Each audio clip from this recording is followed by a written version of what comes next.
Jackson. I'm a broadcaster and author and cook, and just released a nice clothing line with Rixo that was out yesterday. This is Antonia O'Brien. She's a TV presenter and an amazing stylist. I just want to say a massive thank you as well to the Crown Estate for hosting Fashion and Design Month throughout September. Thank you obviously to Tommy Hilfiger for hosting us today. Lovely Lily's going to help us make some gorgeous jewellery so we can all make a statement piece that we can go home with.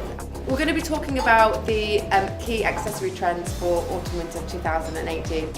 The only good thing though about going into autumn-winter is there's some amazing new trends. The first trend, which is a favourite of ours, and I'm sure all of you girls will love as well, is anything to do with hair.